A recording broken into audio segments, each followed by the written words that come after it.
कोल्हापूर जिल्ह्यामध्ये एकूण 154 डिस्ट्रिब्युटर मार्फत घरगुती एल-पी-जी सिलेंडरचा पुरवठा आहे तो केला जातो.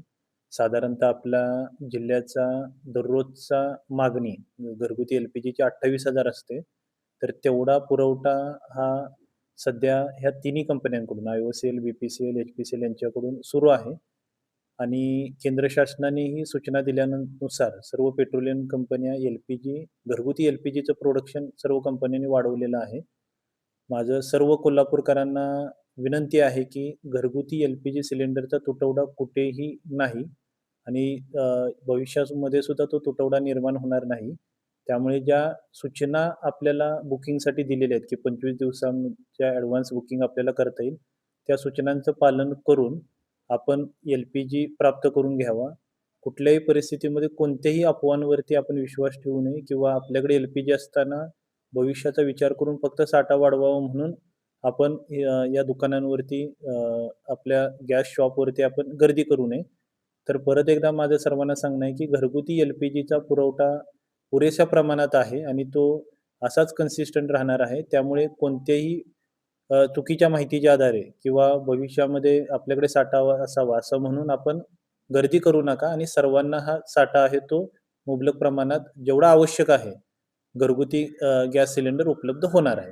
कमर्शियल एल-पी-जीच्या बाबतीत ज्या काही केंद्र शासनाच्या सूचना आलेल्या आहेत, त्यानुसार ज्या इसेन्शियल बाबी आहेत, त्या हॉस्पिटल आणि एज्युकेशनल इन्स्टिट्यूट त्या ठिकाणी कमर्शियलचा पुरवठासुद्धा या पद्धतीने जसा आहे तसंच सुरू राहणार आहे.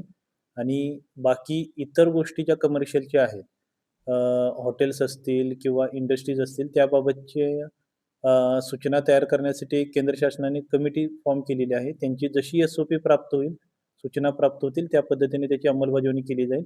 तर सध्या सर्वात महत्त्वाचं घरगुती एल-पी-जी जो आपल्याला लागतो त्याची कुठेही त्याचा तुटवडा नाही आणि त्याचा पुरवठा होणार असल्यामुळे कुठल्याही अफवांवरती विश्वास ठेवू नका. केवळ साठा निर्माण करू नका आणि घरगुती एल-पी-जी कमर्शियल ठिकाणी वापरला जाणार नाही याबाबत सुद्धा आम्ही दक्षता घेतोय. त्यासाठी तपासणीचे पथक आम्ही तयार केलेले आहे. ती सुद्धा दक्षता प्रशासनाकडून घेतली जाईल.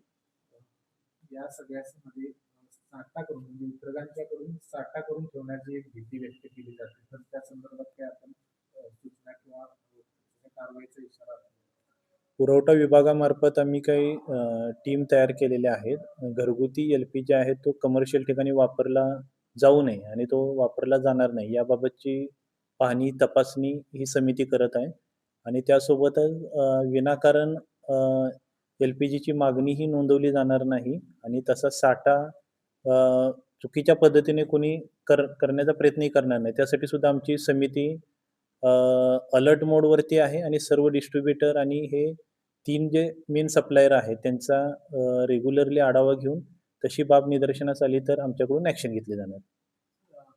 कोल्हापूर जिल्ह्यामध्ये निवासी शाळा इंग्रजी अशा आहेत की तिथं मध्याह्न भोजन दुपारी विद्यार्थ्यांना दिलं जातं. कमर्शियलमध्ये खरं तर हे गॅसवर विकलं जातं. 30-40,000 विद्यार्थी कोल्हापूर जिल्ह्यातच आहेत. अशा शाळांसाठी काही विशेष उपाययोजना आहे? आता मी सांगितलं तसं शाळा आणि हॉस्पिटलसाठी जशा शासनाच्या सूचना आहेत त्याप्रमाणे तिथे अडचण येणार नाही याची दक्षता आमच्याकडून घेतली जाईल. आणि जशा सूचना बाकी कमर्शियल बाबत प्राप्त होतील तशा पद्धतीने पुढे सर्वांना अपडेट केलं जाईल. आत्ताच मला हॉटेल चालक मालक संघटनेचे पदाधिकारी भेटून गेले. त्यांना सुद्धा आम्ही वस्तुस्थिती सांगितली आणि त्यांनी पूर्ण त्यांच्याकडून सहकार्य केलं जाईल. ज्या पद्धतीची एस-ओ-पी येईल त्याचं पालन केलं जाईल असं त्यांनी आम्हाला सांगितलेलं.